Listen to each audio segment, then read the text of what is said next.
Dear Diary, mood nervous. Film school diary, my film school diary, my film school diary, my film school diary, my film school diary, my film school diary. When you last saw me, I was leaving film school for the first day of my orientation, bright eyed and bushy tailed and ready for excitement. Little did I know I was about to start the hardest 3 months of my life. This semester would test me in ways that I didn't know I was capable of being tested in. This would be a semester that would change my life forever and teach me how to truly be a filmmaker and how to learn things that I didn't know I needed to learn. So, after my orientation, I went home. I got a nice night's sleep. I had a bowl of ramen with some peas in it, watched American Horror Story, fell asleep on my inflatable couch, and then I woke up bright and early to sit in LA traffic. If you've ever been to Hollywood or Los Angeles or anywhere in California, I guess, the traffic's bad. So, what I had to do was get up real early. I lived far away. Probably a good 40-minute drive. So every morning I had to get up real early and just hope that I didn't hit the worst traffic of my life. So after sitting in traffic for probably a good hour, I get to school. I'm still thinking about the night before. Terry told us we had to crew up with people. And I was kind of nervous about crewing up with people. I know I had CC and Red, but I wasn't sure if we had to have more people or what. So that was in the back of my head. I was a little bit worried. I had been texting a little bit with CC and a little bit with Red, and I've been kind of like seeing what they were vibing with, and they all pretty much all of us thought we'd be a pretty good team, like a team of three. That works. That's enough to get camera, sound, um, somebody to hold the clicker clapper thing. Um, so we were like, okay, so I already knew I was going in. We were gonna sit down and we were like, yeah, we're a team. We're ready. We're ready. Yeah, we're ready. So anyway, I get there. My first class of the day. It's another filmmaking class. This is with Terry yet again. We had just seen him last night. He looked better this morning. The night before, he did look like he was on his last leg. He looked like he was tired. He looked like he was very much just not feeling it. He also looked very sweaty. But today he looked better. He looked well rested. He combed his hair. He looked a little less like Psychowitz and a little more like a real teacher. So, the thing I will tell you about Terry is I don't know if he took a special liking to my group of friends, but I feel like he was always talking to me and Cece and Red. He always had something weird to say about us. If I had a water bottle on the table, he would grab my water bottle and drink from it, and I'd be like, "You can have it." Literally, one time he took it and he just drank out of it, and I'm like, "Keep it, dude. Don't. I'm not sharing water bottles with strangers. That's weird." Anyway, that's neither here nor there. So we get in there, and he's always telling us some weird fun fact of weird trivia that I'm like, this isn't even filmmaking trivia. This is just some crazy trivia. Anyway, that's not really part of the story. So we wait for the whole class to get there. People start rolling in. We start seeing everybody, very familiar faces from yesterday. We're like, okay, cool, whatever. And so we were sitting down. And again, he has these long-winded stories, which honestly taught me a lot about life, not necessarily a lot about filmmaking, though. That became a point of contention. I will say when it comes to filmmaking class, my class was very harsh towards our teachers when it came to filmmaking. I believe in total we had 6 teachers through our first semester of filmmaking. You're supposed to have 1. We went through 6. So Terry's a great guy, but he wasn't really ready for us, I don't think. Or he might have been ready for us, but we didn't, like I said, we didn't keep directing teachers for long. We went through 6. It was like a joke. The dean of students had to come and be like, "Why do you guys keep chasing off your directing teachers?" And we're like, "We just have questions, and they don't seem to be ready for our crazy questions." Anyway, we have Terry for the longest. Terry is probably my longest filmmaking teacher I have. So Terry had this mindset of he was going to teach us about life. It was very much kind of the lessons that you need to learn to be a person. So if anything, I would say I can attribute a lot of my personality to stuff I've learned from him. His big thing was he had this concept called the hot seat, and this was something to test our stress levels. He wanted to make sure that we were capable of handling stress in high tension situations. So he said, each one of you throughout the year, I'm going to pick one of you per class to just torture, essentially. He's like, I'm going to yell at you, scream at you, red in the face, and you're going to have to take it because you need to learn how to handle stress. So we all kind of had this in the back of our head of, oh, once a class, he's going to just yell at one of us. This is very volatile and quite interesting, to say the least. But he said everybody was going to go through it at least once to prepare yourself to be in the hot seat. So we're like, okay, cool. That's great to know. I'm barely 18 and I'm going to be yelled at by this grown man who's in the industry, but that's cool. I'm totally fine with that.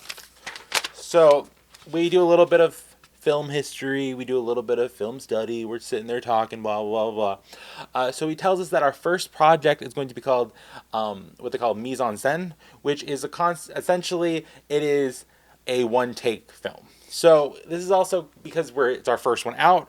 It's going to be very easy, very little to minimum editing, and it's also going to be very like a smaller type storyline because you don't have to do a bunch of continuity. You don't have to do a bunch of takes to get coverage. You can essentially just do like a one take type thing, and that's your movie. We sat down, we watched the scene from, I think it was Goodfellas, the entering of the restaurant scene, which is a beautiful scene. If you haven't seen it, definitely go watch it. It's very iconic. But we did a lot of studying on those and how those work and how movement is used to help keep a scene looking interesting. Did I take that into consideration for my own? Not as much as I should have. Looking back in hindsight, I go, oh, I didn't do that right.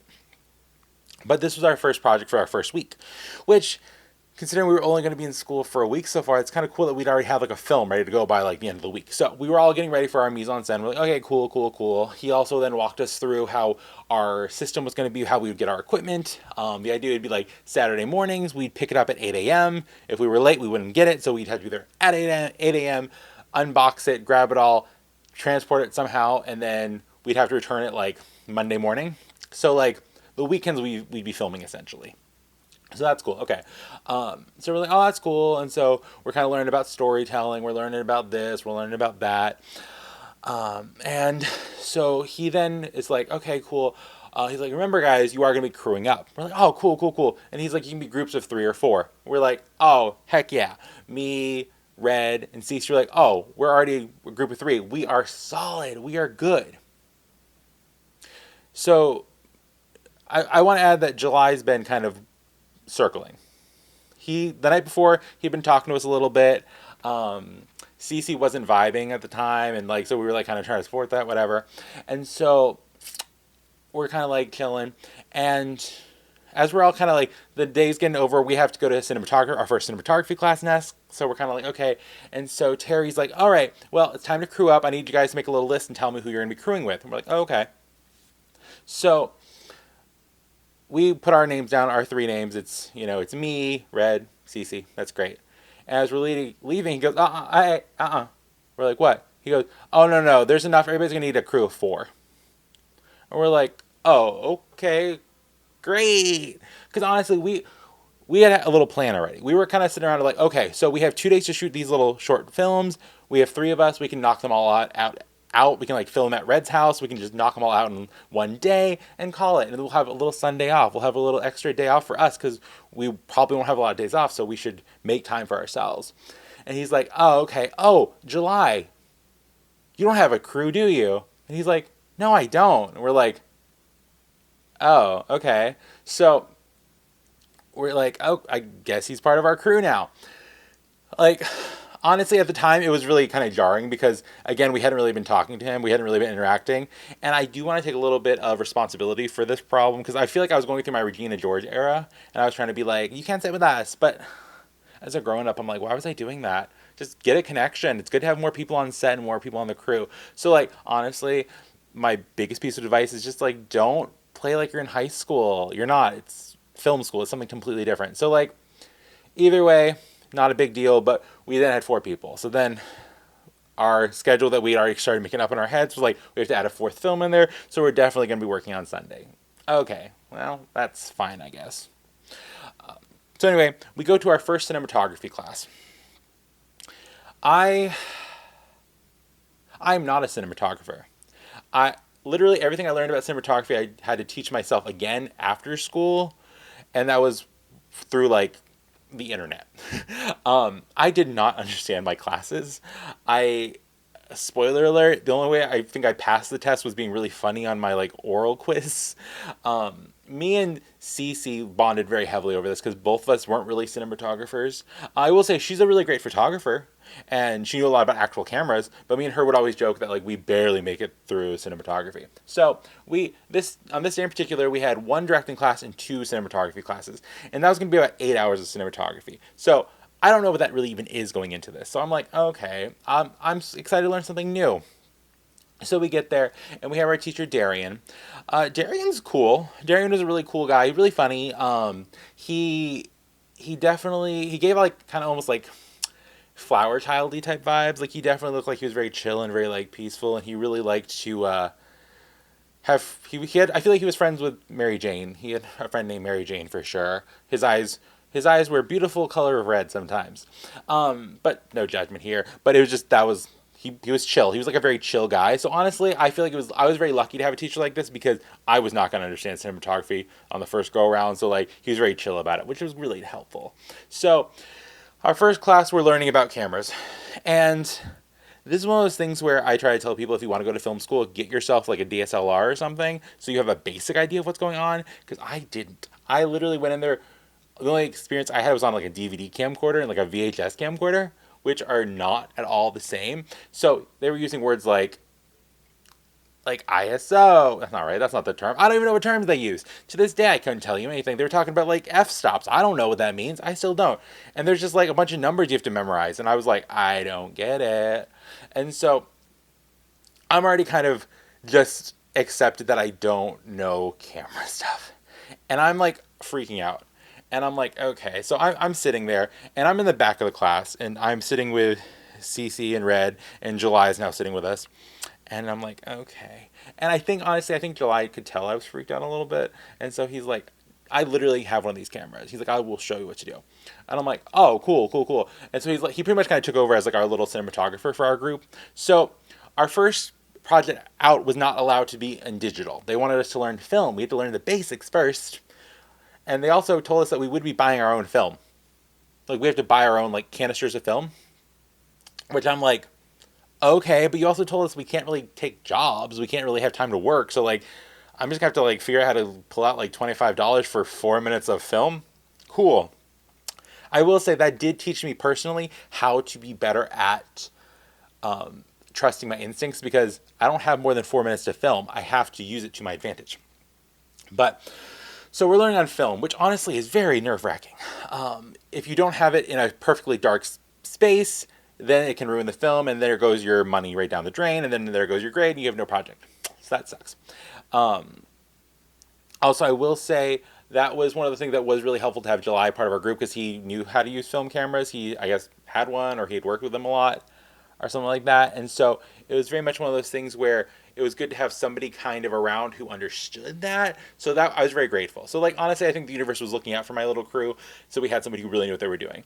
Red was decent enough. She was willing to get her hands dirty. And like I said, Cece had a basic understanding of photography and like cameras like that because she was a photographer. So like honestly, they were a good crew. I was the weakest link when it came to cinematography, and that's fine. I make up for it in other ways, such as my charisma and my uniqueness, nerve, and talent. But I will say they were very much better at cinematography, so I was glad to be part of their crew. Yay! So that's our first lesson. It was like, okay, cool, cool, cool. And that was 4 hours. And I was dead tired. I was running to the vending machine to grab a Rice Krispie treat and like a coffee. And I was like, I'm going to fall asleep if I don't do something. And so like, okay, cool, cool, cool. We go to our second one, which is the same class, same time. Honestly, they didn't take a break in between it either. It was just like, they just kept going. It was 8 hours and I was just sitting there. And so finally, like, okay, well, let's do an actual thing that's going to be fun. And we're like, oh my yeah. He's like, okay, we're going to use one of the cameras and actually film, and then we'll get it developed and we'll show you guys, blah, blah, blah. And he's like, we do need someone to sit in front of the camera and just like be there so we can like focus on a face. Anybody want to do it? This is something really funny about filmmakers. Filmmakers hate to be on camera for some reason. I don't get it. On some level, I'm supposed to be an actor slash filmmaker, I think. I think I was born to be one of those people who does both. So I was like, me, I don't want to touch the camera. Let me do it. So from then on out, pretty much for every class, I was the person being filmed. So I got out of having to learn how to use the camera because I was the person being filmed. Looking back on it, that was a waste of my money and my tuition because I didn't learn it. But hey, I have footage of me on old schooly film, so that's fun. I actually have the footage I can show you. I kept the disc. uh, yeah, Darian's like, does anybody want this? Does anybody want a video of Jay just in black and white? And I'm like, I'll take it. My family would love to see that. So I have it actually. Here's the footage.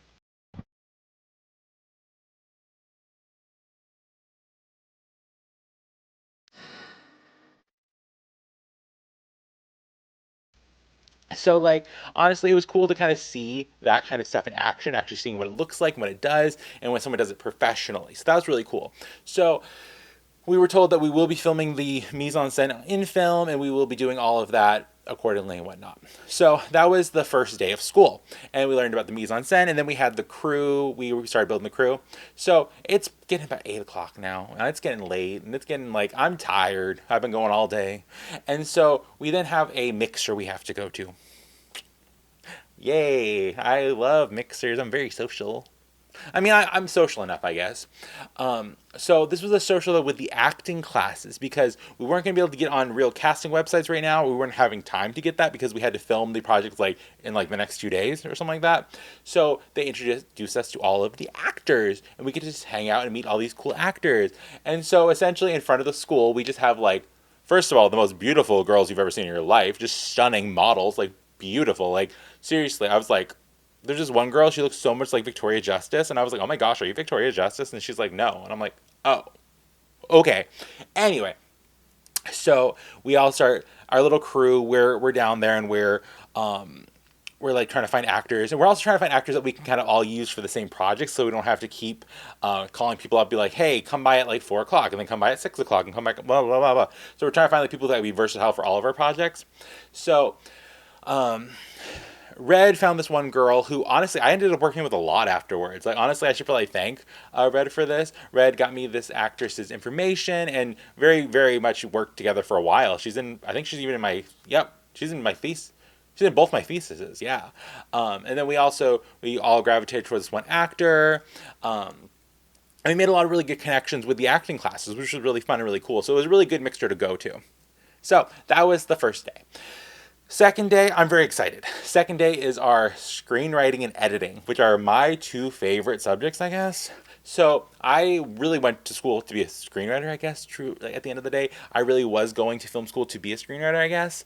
And so I was really ready. I was like, oh, I'm going to learn so many things in this class. I'm super stoked. So anyway, we get there, and honestly, I feel like I had a pretty good time with my screenwriting class. We were learning the industry standards, we were learning about final draft, we were learning all the different stuff about how to properly structure. I will say it was so kind of funny, is so CC is a really good writer too. And it's so she had like the weirdest problem. Like our teacher had the weirdest problem with her for some reason. He just like went after her for some reason. Like first day out, he went in and he never stopped. Like every class, he just went after her for some reason. And because in film school, every class, what's your favorite movie? What's your favorite movie? I've always go for I say Girl with the Dragon Tattoo by Fincher. I always feel like that's a really good kind of solid film schooly type answer. And so like people go, oh yeah, I can see that. That's a pretty good movie. Yeah, good acting, good writing. Yeah, well, whatever. And so Cece kind of said a bit of an obscure older movie that's her favorite. And the reason it's her favorite movie is that it really talks about the industry and it talks about the decline of talking movies, and it's just like a really cool concept. And her description made me even want to watch it. And our teacher goes, I don't think that's what that movie's about. And she goes, no, like it is. It's my favorite movie. That's what it's about. I watch it all the time. I know what it's about. And he goes, I don't think that's what it's about. He then takes 15 minutes out of our class to tell her she's wrong, and then just to Google it to see that she's correct. And he's like, oh, I guess you're right then. I never watched it. And she's like, okay, why did you take time to tell me I was wrong when you didn't know? Anyway, it wasted a lot of the time because for some reason he was very much needed to prove her wrong, which I don't know why. Very bizarre. Either way, we started doing our little classes. We all kind of had our laptops out, and so we kind of got to actually write our mise-en-scène scripts. Each of us were writing our little short scripts. we had to take in mind that there weren't going to be sound, so it wasn't going to be a lot. It was going to be like just right directions, right like entrance. They enter here, they exit there, interior, exteriors, all that kind of fun stuff. So I kind of came up with the concept. I really wanted to play with the idea of it being a silent film, which this escaped everyone. This film idea just escaped everybody. Nobody seemed to understand what I was doing with it, which I think as a director, that was on me. But I wanted to have it be that one of the girls that we casted, I was going to have her wearing her headphones, vibing, and then her friend comes over, one of the guys the guy I talked about, we were bringing in. He comes over, he taps her on the shoulder, like he's trying to get her attention, and she can't hear him because of her headphones. And so he thinks she's ignoring him, so he puts his headphones on, and so she pulls her heads out, like, what's going on? So every time they're talking, the sound keeps getting taken out by their wearing their headphones. I thought that was very clever. I was like, oh, that's a good idea. That's a really good idea. So I was going to do that. That was my movie. I was excited. So then after that, we then go to our editing class, which was so fun. Honestly, our editing class and our editing teacher is one of the coolest people I know. I'm still friends with him on Facebook, I think, if I ever go on Facebook. But he's so cool. And he was like, he was from like Milan. He was just so cool, and like he's the coolest person I've ever met. He's like one of those people who's just like, oh, you're so cool. And so like he taught us so much about editing, and honestly, like I feel like I really did well in that class, and he was one of those people that I really got to learn a lot from about like different styles of editing and different kinds of concepts. And so our second day went by really smoothly, and then at the end of our second day, we were going to be getting our equipment, and so we also had to go buy our film and all that stuff, and so we go down to the little room. We're getting all of our equipment. Everybody's deciding what they're bringing home, what they're not bringing home, like that kind of thing. We are kind of like looking around. And while we're waiting for our equipment to be ready, we hear one of the ladies who works there, and I guess her and her friend, or her and one of the new girls were like one of them was Australian, one of them was American, and they were saying about how if you want to sound like you have an Australian accent, you can say raise up lights will sound like you're saying razor blades, but in on an Australian accent. And we all thought that was so funny. Like me, Cece, Red, and July all thought that was like so funny. And so we started all just saying that all the time. Razor blades, razor blades, razor blades, razor blades. And so we then decided that our crew was going to be called Razor Blades or Razor Blades. By the end of it was just Razor Blades. Razor Blades. So that was like our crew name, I guess. We didn't need to have a crew name. Not like people were crewing up and having names. We just called ourselves that, and so we were the Razor Blades. So that was pretty fun and pretty, we had like a little kind of silly joke. So we all got our little equipment together. It was great.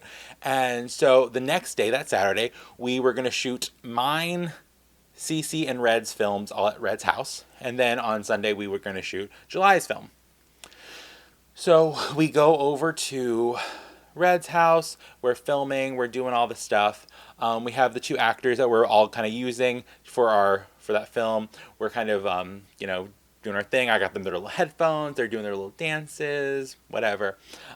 It's cute. Again, we have 4 minutes each to film on these things. I think everybody else might have bought 2 film canisters, but I only bought 1 because I was like, I can get this 30-second film done in 4 minutes of footage. I really know I can. And so we're doing that. And it's really hard because honestly these cameras are old, so you could not tell if they were actually working or not. And so it was very nerve-wracking because you couldn't tell if the footage looks good, and that'll be a problem later on in my school here. But for this one, honestly the footage turned out pretty good, so I'm happy about that. So we did all that, and for the most part we weren't there too late. I feel like we kind of like probably mid-afternoon. It wasn't anything too crazy. The worst problem is I don't drive a lot. I barely drive. To this day, I don't have a car. I don't drive. I walk everywhere. But I was driving a very big convertible at this time in my life, and I actually was driving CC to Red's house for these films, and we ended up being like, I'm never late either. I hate being late. That's like my biggest pet peeve. And we were like 30 minutes late because I could not find a place to park and I could not parallel park. And I was like, I'm so sorry, guys. I'm late. I'm so sorry. And me and Cece's laughing. She's like, I couldn't have done either, man. You're good. And so it was so funny. But like we had a good enough time. It was great. We did those projects, no problem. It wasn't too bad. And so we get the main 3 done. And then we all have to come back Sunday to do July's, which we're at this point we're all pretty much vibing. Like I said, July really took the lead on cinematography for all of us, so that was pretty great. So like despite us kind of like wanting the day off, we're like, oh, this guy's cool, or it's fine. The first day was just a weird fluke. It was kind of weird and awkward, whatever. So we're all good. And so we're doing the film at July's. I don't even think he had an actor for his. I think he might have just been in it, or one of us was acting in it. I think he might have just acted in his own. I don't remember there being anybody there for his, anybody besides like the Razor Blades 4. And so, okay, we're like, yeah, we're setting everything up. We're getting all the slates ready, whatever. And he's like, Jay, I only trust you to do the filming. Like, you know I'm bad with cameras. And he's like, no, you'll be great. You'll be great. Come on, let's go.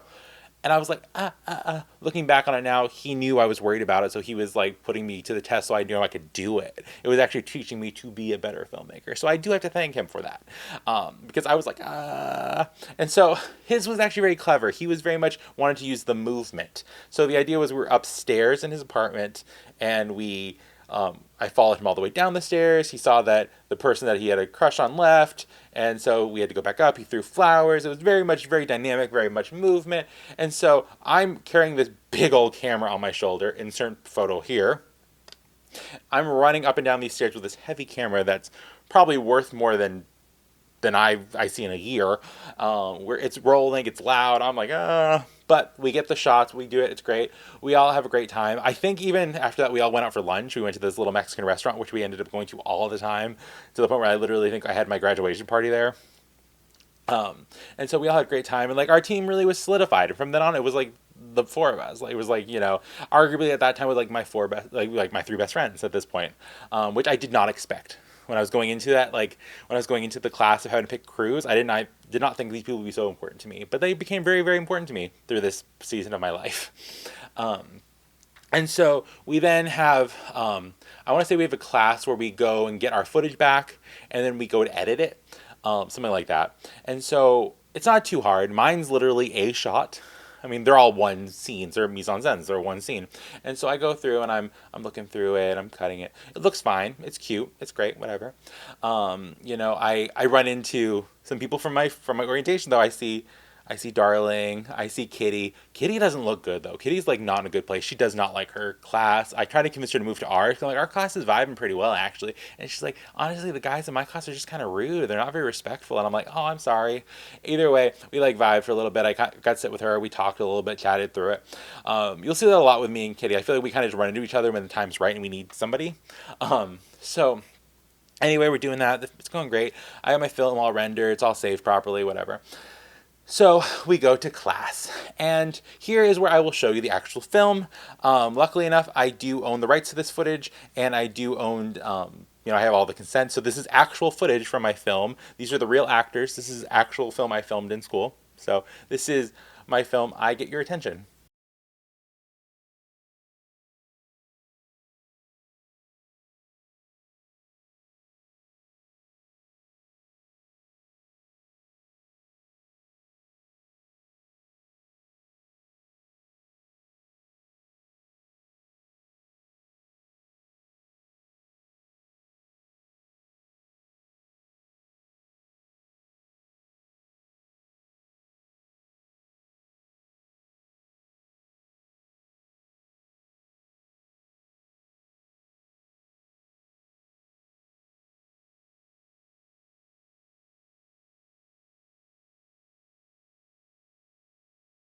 So it's not great.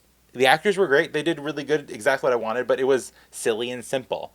And the note I get is this is not a mise en scène. This is not a scene. You did a stage play. Uh-oh. I thought I was going to be really talented and do this really well right off the bat. I had to readjust my expectations for myself because I had to realize, oh, you're going to be learning a lot, and this is not good. Okay, so I can now evolve and get better every single time. But that was the story of my mise en scène. Also, that was how I got involved with a crew called the Razor Blades. Very fun. Make sure you follow and subscribe for more content just like this. This is where you can watch my film school diary. I will say something a little silly and kind of funny is that I did all that work trying to find those actors in the little mixer. Like I got my little actors, my little crew, everything was working out well. And the Victoria Justice girl, I legitimately, she was so pretty. I was like, I could work with her on anything. But I'm like, in my head, I'm like, everyone's gonna be picking her. She's too pretty. People are gonna always go after her. On my I want to say it was my first year project. Like we were in like little theaters. She comes running up to me. She goes, "Why didn't you ever call me? I gave you my card." And I was like, "Oh, I figured everyone would be." And she's like, "Nobody was. I thought you were gonna contact me." And to this day, I was like, I missed out on working with this like really cool actress. Well, just goes to show you, have more faith in yourself. If you think you should and could work with somebody, you should go for it. Definitely